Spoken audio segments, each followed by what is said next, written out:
guys, bali nandito tayo sa Upper Tumay, La Trinidad, Benguet. Bali ipakita ko sa inyo yung magandang view rito guys. So ito guys yung view rito sa Upper Tumay, La Trinidad, Benguet. Ayan guys.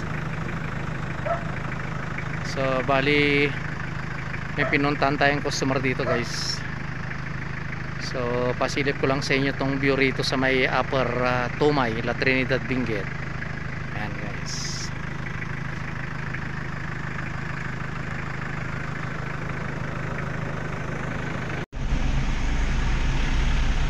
So ayan guys, bali pabalik na tayo ng shop. Update ko na lang kayo guys pag nasa shop na tayo. So ayan guys, nandito na tayo sa shop. Maraming salamat muli sa pagsuporta nyo sa YouTube channel natin tsaka sa Reels. Huwag niyo pong kalimutan mag-like, mag-subscribe at pindutin yung notification bell para updated pa po kayo sa mga gagawin nating video. So ingat po kayo lagi guys, hanggang sa muli. Bye bye.